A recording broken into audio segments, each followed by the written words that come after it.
First up, here is an outline of what we're going to be talking about tonight. First of all, I'm going to share with you, I'm going to share my personal property tax statement and use that to highlight the portion of property taxes that fund city services. I'm also going to explain how the value of properties impacts city taxes. We're going to talk about what city services are and how they're funded by property taxes. And I'll explain the issues that are affecting some of the city's 2022 budget. I'll spend some time talking about the decisions that will need to be made about the fire department. It's a big discussion about the fire department and the budget challenges that the fire department is experiencing. We're also going to talk about some key dates from now until the end of the year for the 2022 budget process. And finally, I'm going to share resources with you where you can find additional information about the city's budget. Then there's going to be an opportunity for you to ask questions. We're going to have discussions with our fellow residents, provide some feedback for the city council, and we're going to take that all into account as we make decisions about the final 2022 tax levy and budget. So the first thing that I want to go through here is we're going to talk about property taxes. And I want to show you very specifically, this is a screenshot of my specific 2021 property tax bill. And you can find this by doing a property information search on the Hennepin County website. Frankly, you can find any residence, any property in the county of Hennepin will provide this information. You can find anything right here. And the total tax amount displayed at the top is about $4,800. But not all of those taxes go to the city of Bloomington. The city of Bloomington portion of the property tax bill is about $1,500, which is outlined here in the middle of the screen with a red box. The city's portion of this overall property tax bill is about 31% of the overall bill. And that's pretty typical from year to year.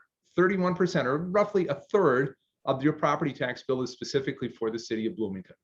The remaining 69% in this instance, or about $3,300 of the property taxes, go to Hennepin County, goes to Bloomington schools and other special taxing jurisdictions.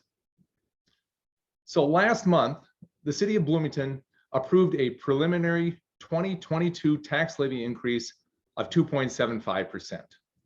And the amount of the levy was set at just under $68.3 million, which is an overall increase of $1.8 million from the 2021 tax levy. Now, the preliminary tax levy sets the maximum amount of property taxes that can be levied for the following year. So the final tax levy can be lower than 2.75%, but it can't be higher. And ultimately, the final 2022 tax levy is going to be approved in December. And Bloomington's 2.75% preliminary tax levy increase is considerably less of an increase than what these 15 comparison cities approved for their preliminary 2022 tax levy increases. You can take a look. These are our neighbors everywhere from Maple Grove all the way down to Richfield and Plymouth and so on. And these cities, the average of their increase was about 5.84%. So an important question as we talk about property taxes in general is the impact of market valuations. How does the impact of the market value of your property impact your property tax bill?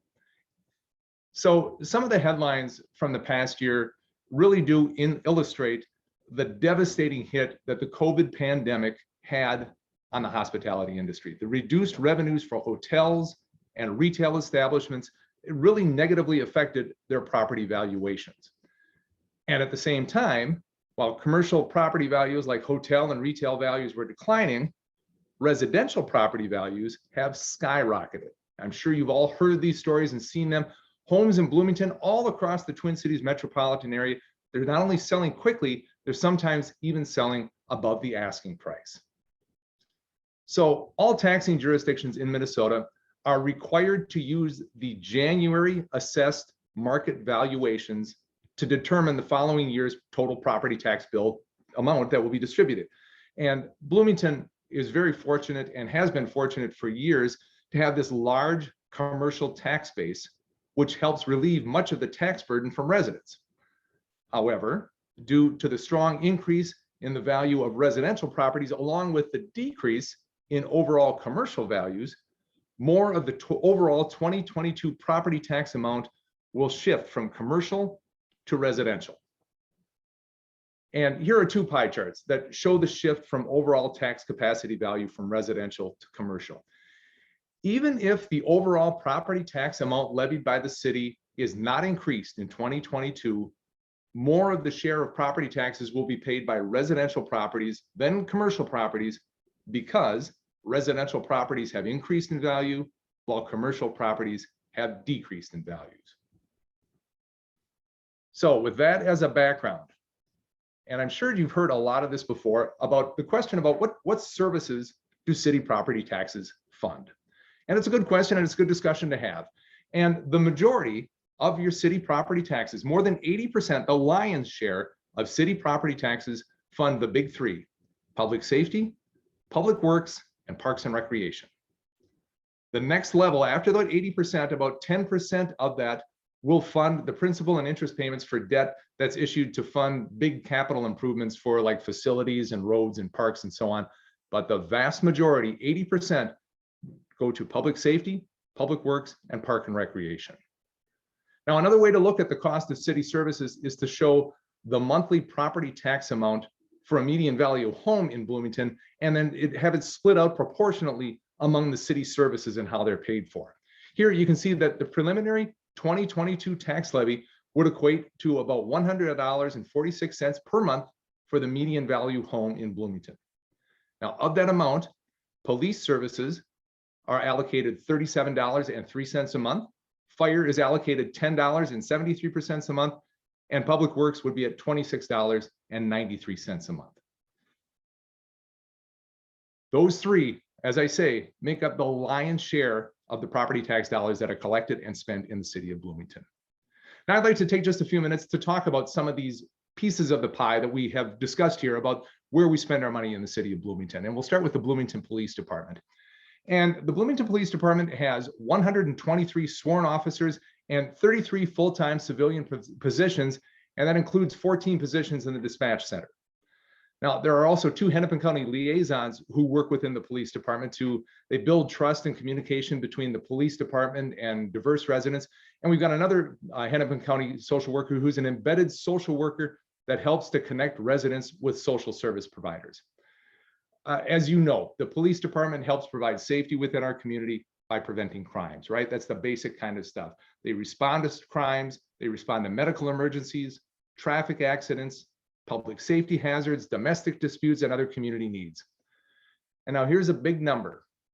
More than 167,000 emergency and non-emergency calls are logged into the dispatch center each year. 167,000 calls come into the dispatch center every year.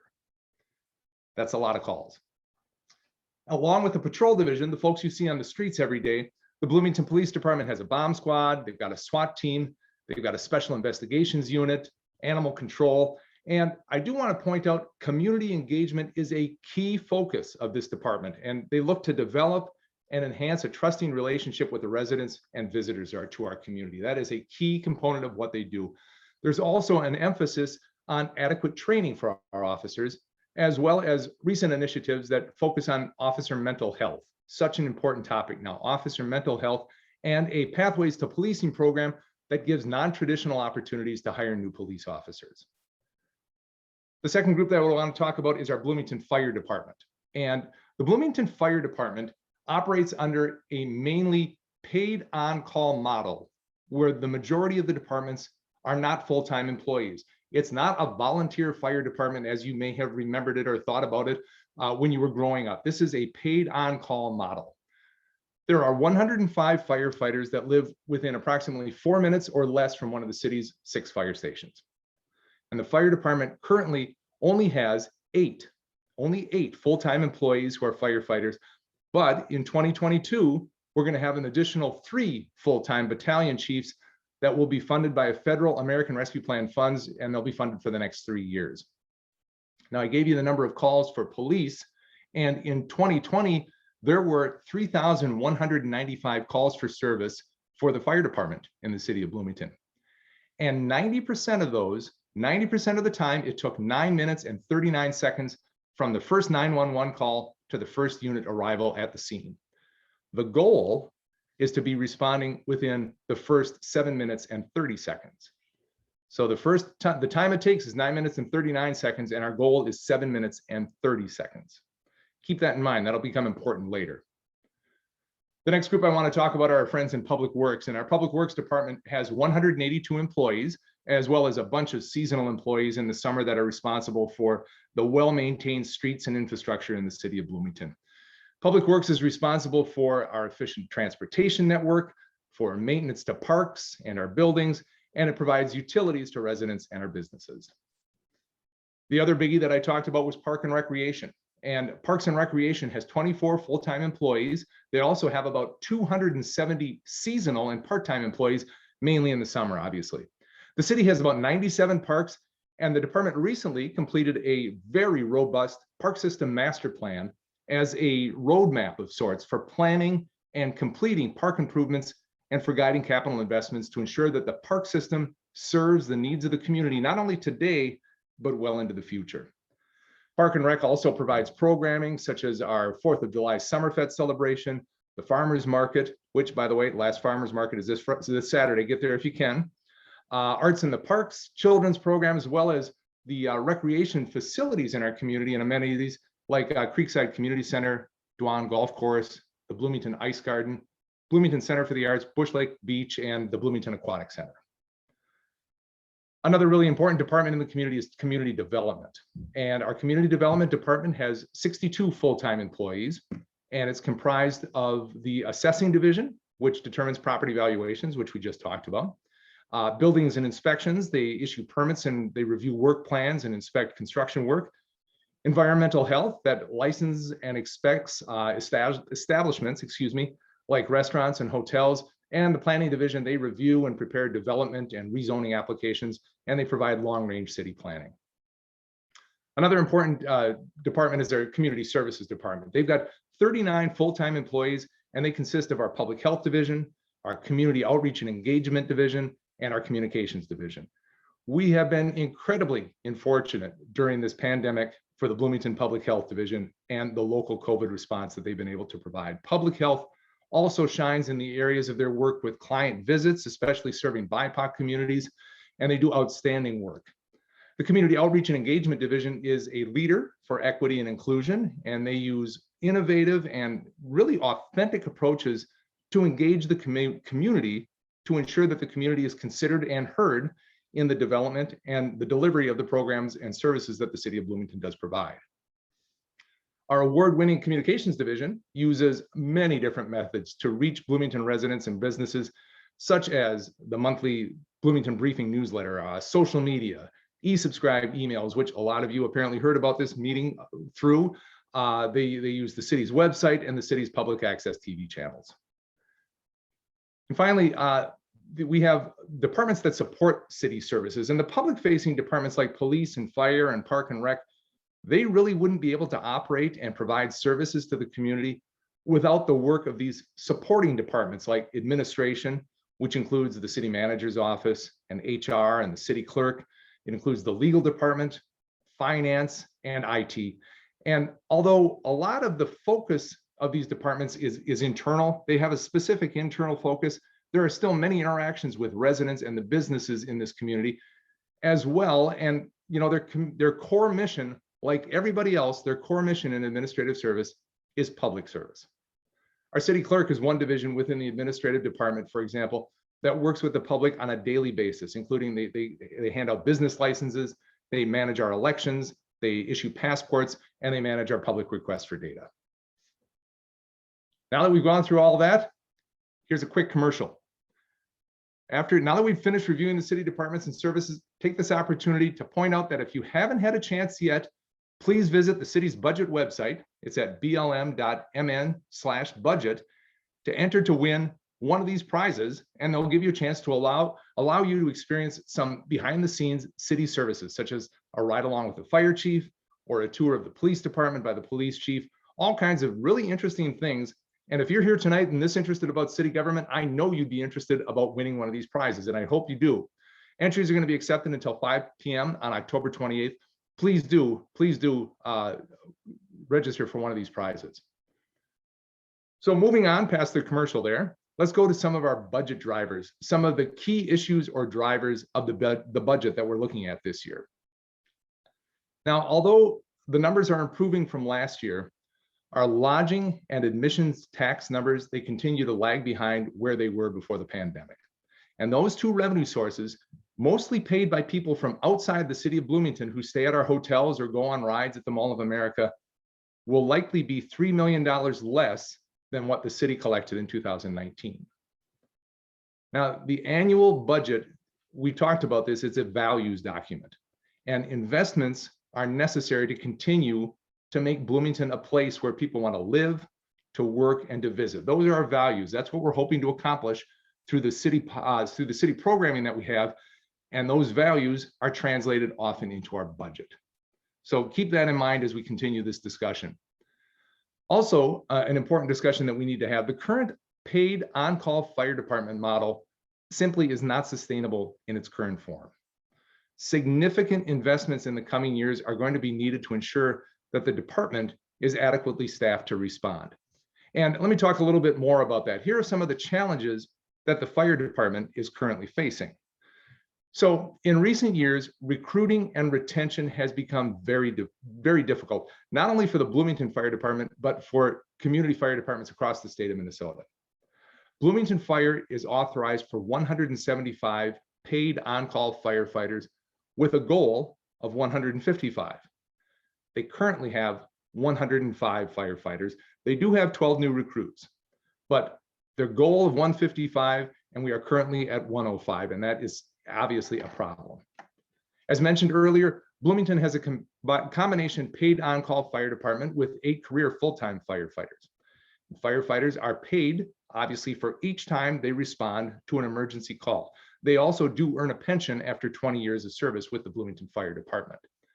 The fire department provides outstanding service, but a recent assessment identified challenges of continuing to meet service expectations with such low numbers of paid on-call firefighters. So for the next 3 years, Federal American Rescue Plan funds will be used to hire 3 new battalion chiefs. Also, the fire department budget was increased by $1 million in 2022 to increase both the pay and regular duty crew hours at our fire stations. The department we recently applied for a federal SAFER grant, and we were hoping to hire 18 full-time firefighters. Unfortunately, we recently received notification that that award was not granted. So that's disappointing, but it's something we are thinking about. So as we're talking about all of this, you're thinking, what's next? Well, here's a recap of the key dates for the remainder of this year. Tonight, of course, is the recorded Zoom community budget session, and there will also be a similar in-person session on October 27th in the council chambers. And the feedback from both of these sessions will be shared with the council. Please do share them with us. Any feedback you have, we need to hear, and they'll be shared with us at our November 22nd special budget meeting. December 6th is our Truth and Taxation public hearing, and the final 2022 tax levy will either be approved on December 6th or another council meeting in December. The final 2022 tax levy and our budget is officially due to Hennepin County by the end of December. Now that's a lot of information, and I went through it fairly quickly. If you'd like more information on the city's budget, there are detailed resources available on the city's budget webpage. A lot of information. Now, I'm soon going to be turning this back over to Emily and Brianna and Kari to facilitate some small group discussions. But I'd first like to point out these different options of how to share your feedback on the city's budget. As I said, your feedback is just so important. And you can obviously share them now at the end of this session. We can talk more. You can share them at the in-person meeting of the City Council in the council chambers on October 27th. You can go to the Let's Talk Bloomington site on the city's website to share feedback. You can contact our budget manager, Kari Carlson, by phone or by email. You can contact me or any member of the City Council at any time with feedback or questions. You can also certainly attend or call into our Truth and Taxation public hearing at our council meeting on December 6th. Now, as I said, that was a lot of information, and I need a glass of water really quick here.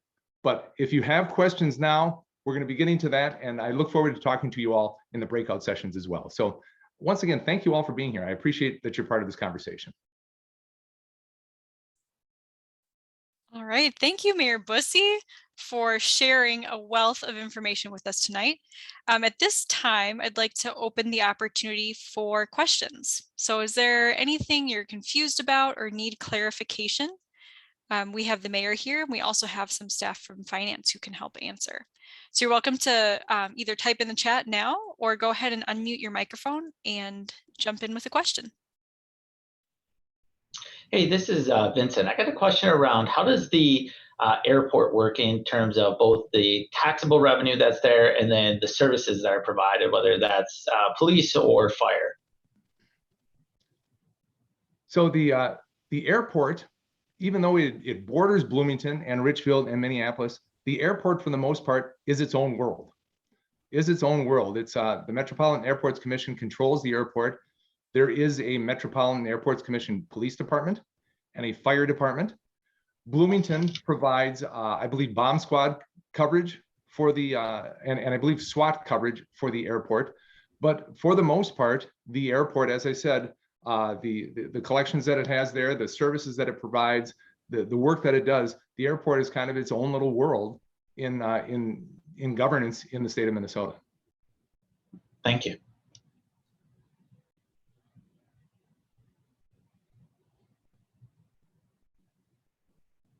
Hey, this is Vince again. I'll ask another question. Maybe some people will come up with other questions. So another question I had is, when we talk about tax levy, can you tell me a little bit, like I'm not as familiar with that as a kind of a financial vehicle. When you say it's 2.75%, that's 2.75% growth that could happen on top of our property tax base that we already have? Or how do I think of that? Kari, do you want to jump in on that? I think as our budget manager, she can put her arms around it and explain it much better than I can to answer your specific question. But yes, that increase in the tax levy of 2.75% is an increase of the assessed value. Or Kari, take it over. You do a much better job than I do. Sure, yes. So it's an increase from the 2021 tax levy. So the amount that is levied for this year for 2021, we have a preliminary approval from the council is that for 2022, that amount would be $1.8 million more, which is a 2.75% increase from this year.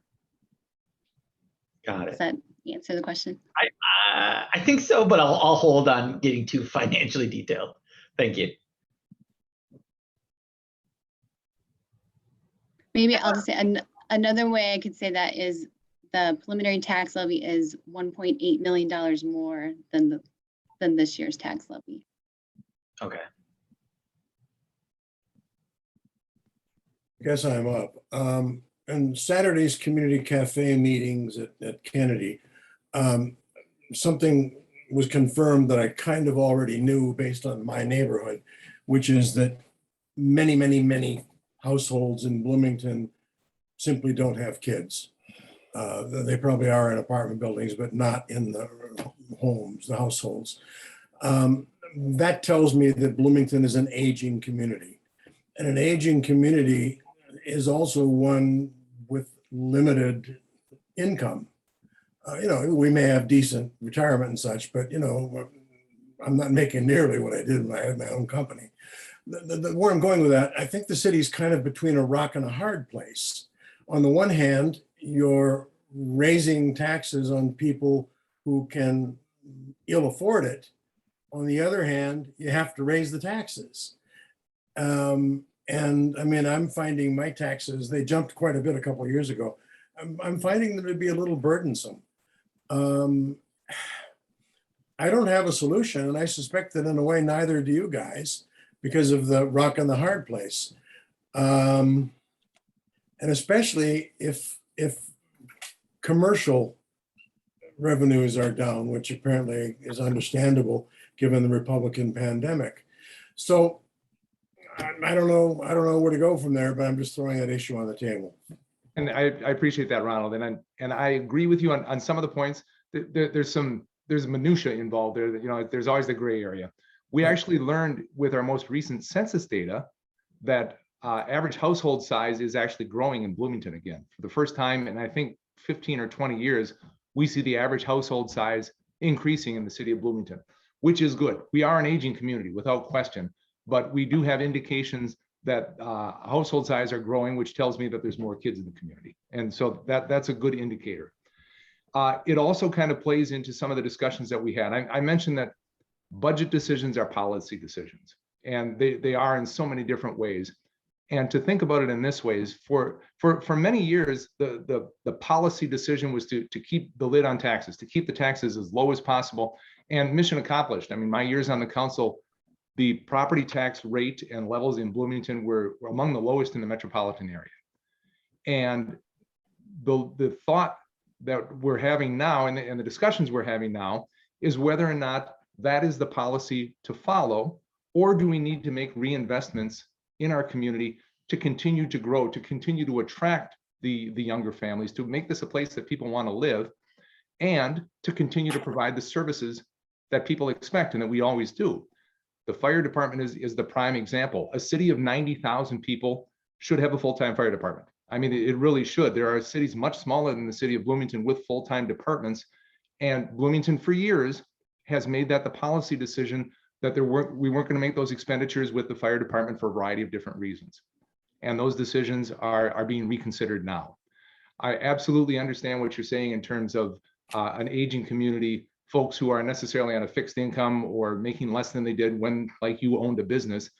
But it's also a longer term decision of how to continue to make Bloomington a choice place to live for people. And by reinvesting in our infrastructure, in our public safety, in our fire department, or in our parks and public spaces, so people will look at Bloomington and say, yeah, that's where I want to buy a house, that's where I want to live, and that's where I want to raise my kids. So you're right. I mean, it is a rock and a hard place. I think we're in extraordinary times right now, and I do fully expect our commercial market to rebound. It's going to be a couple of years though, but I do expect that as we have seen in the past, that our residential and our commercial tax bases are going to be at about 50-50 as they have been for years. All right. I see Jackie has her hand up. Jackie, did you have a question? Yeah, I was actually just, thank you for the presentation, Mayor Bussey. Was just wondering if you could give a little more context. You showed that Bloomington's tax levy was significantly lower than some other communities in the Twin Cities metro area. If you could kind of give some context around why that is.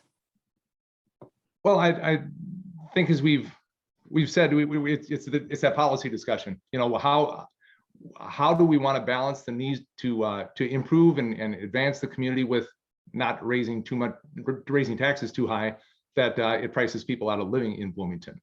So we're at 2.75%. I know that if you went through each of those other communities, they would have an explanation for where they are. I think Edina is looking at road construction. I think Plymouth is looking to fund a major community center expansion. So there are extenuating circumstances, and there's details around all of those.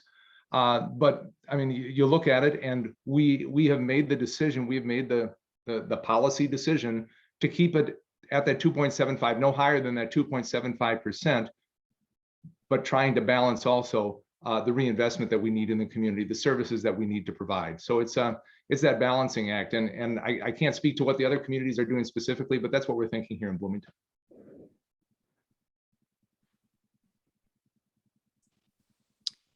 We do have a question in the chat, question from Mike. It says, we knew early last year that the hotel and hospitality taxes would drop substantially. It was predicted that would continue through 2021. At 3 million less than 2019, how does that compare to what was anticipated a year ago? What are the ramifications, and is the city better off than anticipated at this point? I can. Mike, I'm sorry, go ahead, Kari. I mean, I'll just say, Mike, I think we're about where we thought we were going to be. I think from where we were planning, we were looking at, I know Kari and all of our folks, they were doing scenarios where it was a rapid recovery, where it was a really slow recovery, or whether it was a moderate recovery.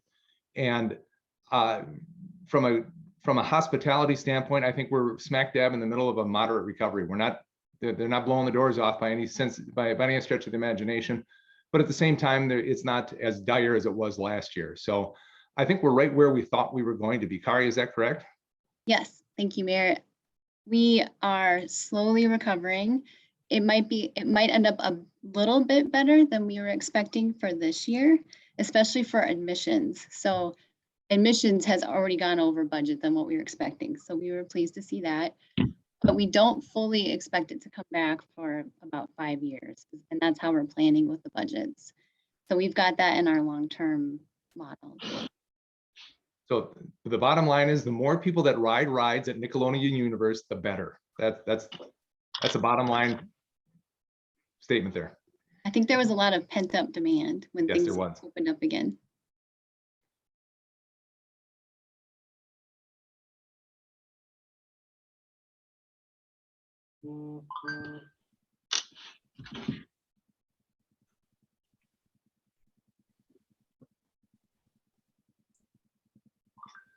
Other questions?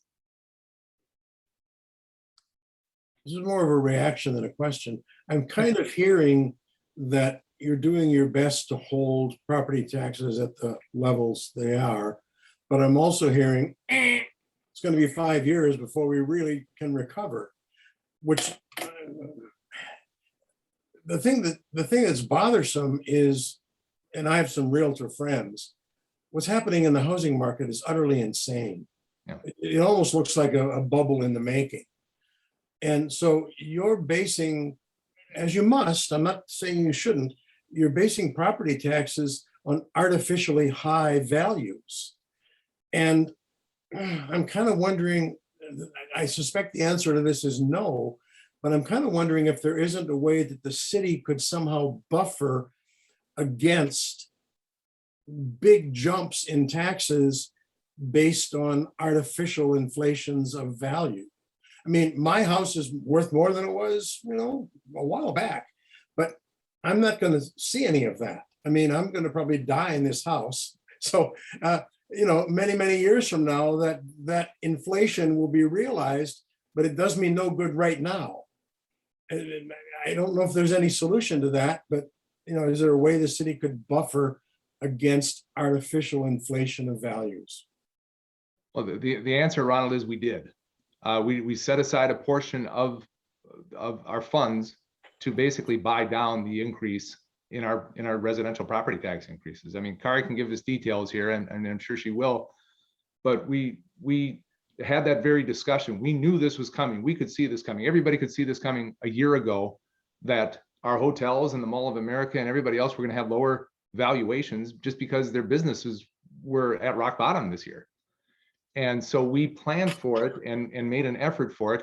Now, were we able to buy it down to zero? No, we couldn't do that. But we made a specific and intentional effort to increase money in the budget to mitigate the increase in valuations and the impact on residential property taxes.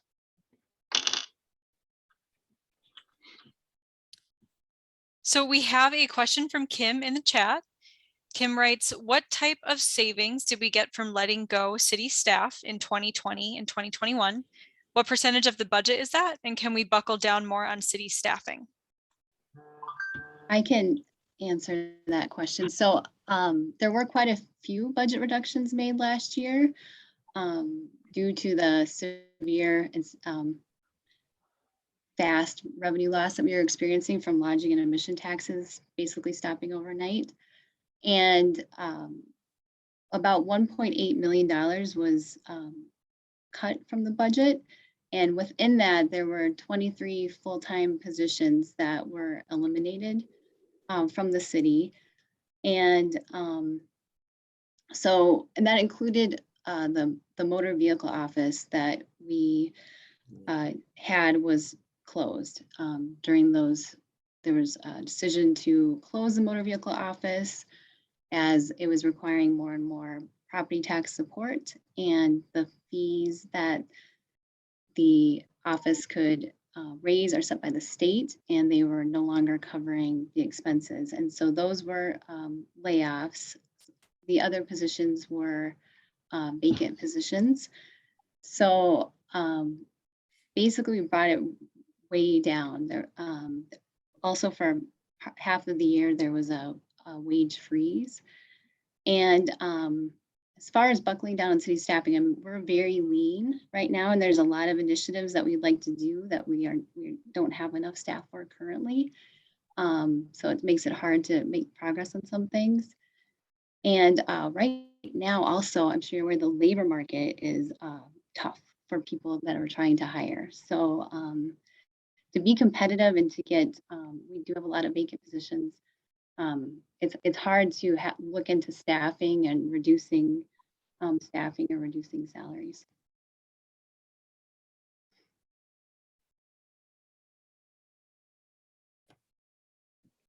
Hey, this is Vince again. I got a question on when you guys are looking at either, whether it's a new capital development project or a new venture where there may be a revenue opportunity, how do you think about it from a valuation perspective? So how do you put together a cost benefit analysis or a return on investment? And then how does that end up driving or helping inform the decisions of where you go next?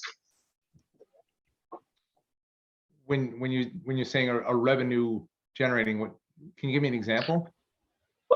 So like the Department of Motor Vehicles, right? So that was something that was generating revenue, right? But it wasn't offsetting the cost that it was bearing, is I think was what I understood when we had that discussion, I think a year ago or so, when that was up for cuts. So I'm not familiar with all of the city services or what other what other revenue generating opportunities there might be, but how do you think of that? I guess just more from in terms of an investment, and then how you do that valuation around decisioning against that.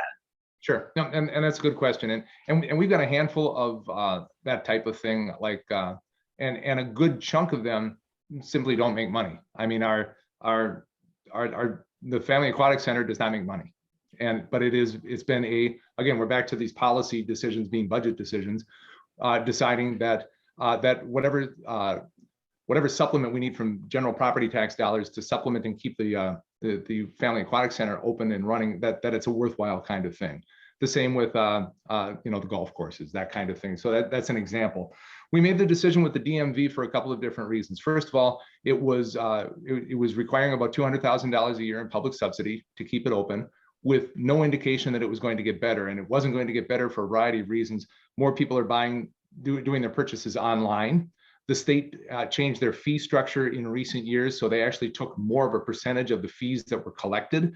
And because people were doing the simple stuff online, the more difficult things were actually coming into the DMV, which meant they were spending more time on individual kind of things. They weren't just kind of zipping off license plate tabs. They were actually doing these complex, in-depth kind of things, which means fewer and fewer people were being able to be served. So it was a losing business model, and is a losing business model for most cities. Some cities have made that decision that they're going to continue to subsidize. I don't know of any cities that are actually making money on this kind of thing, but they're subsidizing it and keeping it open. We thought with the ability to get many of the services provided online, you're able to do that we have surrounding communities, whether it's Richfield or Edina or even south of the river, where you can get some of those same factors or those same products and services that factored into the decision. And frankly, there's also the hope that ultimately and eventually a private provider would come along and be able to pick up that service here in the city of Bloomington. So all of those factors kind of came into play when we talked about DMV in particular.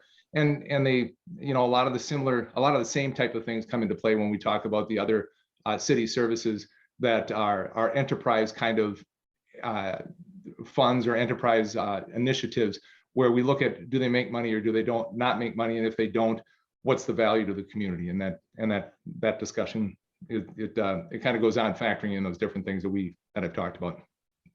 And do you have a way do you put like measurements or metrics against the qualitative type of benefits that are out there? Because I would agree, like a park isn't going to make money, but I certainly appreciate the park for my family or any of the parks for my family.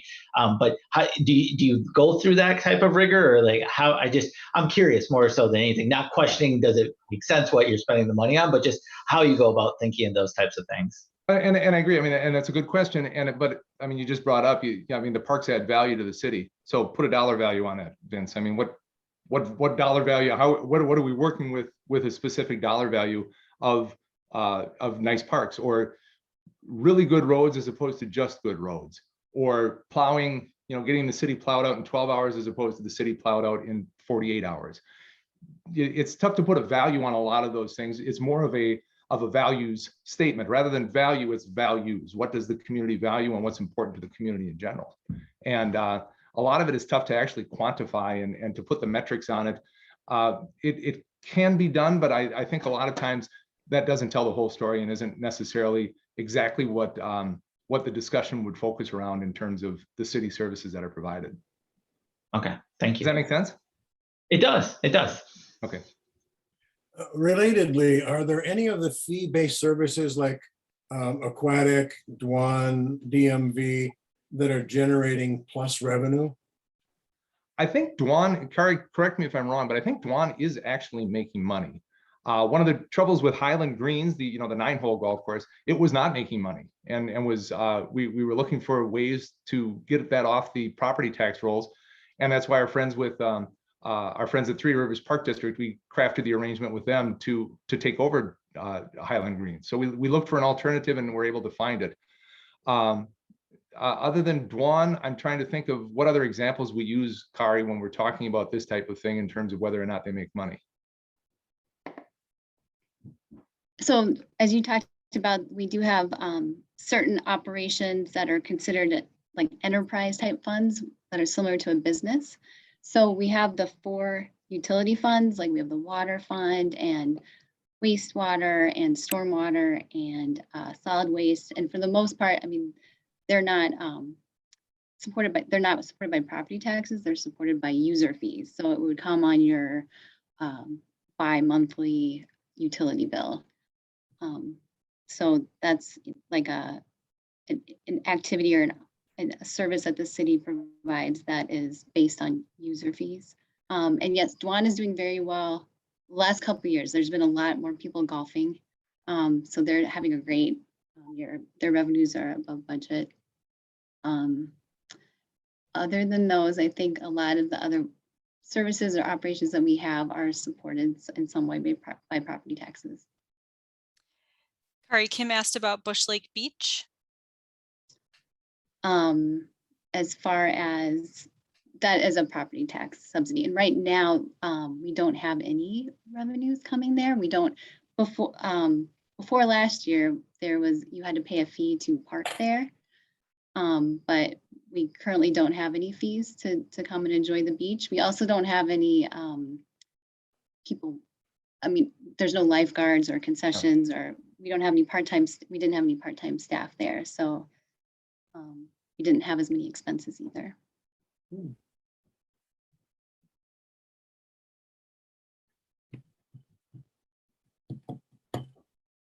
I have another question for you.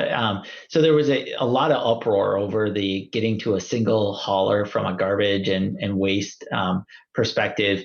Were you able to look at it? And I don't know how much that cost and legal fees to try to kind of, I mean, I'm all for it. Just to be quite frank, I really enjoy the fact that I don't have 20 different company trucks coming down my street every Thursday, or every Friday. But did that end up costing the city money, or how did that arrangement end up turning out for the betterment? Aside from all the intangibles, the unquantifiables of wear and tear on the roads and the danger that brought to the communities. Yeah, and I don't have, Vince, I don't have the specific numbers on what the legal costs were as we kind of worked through that, and whether or not you want to include all of the public information that we put out to try and clarify things, or to educate people as to how this was working, and then ultimately, what did it cost to actually put it to the vote? I don't think we've ever put a dollar amount to that. We've never put pen to paper to figure out exactly what that might be. I think as it is set up now, the solid waste, the way we have solid waste set up now, the solid waste covers its fees. The solid waste fees covers the operation of the solid waste operation. Awesome. I appreciate everybody that participated to get that through. It was no easy undertaking, I assume. It was not. Thanks for that. All right, so at this time, I'm going to close off our recording, and we're going to transition into discussion. And during this time, I invite you to turn on your cameras and to think of it as like, we're sharing coffee, right? We're having roundtable discussion here. So we were going to break out into into groups. But I think with this size, it's nice for us to just be able to stay together and chat. I see some of you are dropping off, which you're welcome to do, but I really hope you stay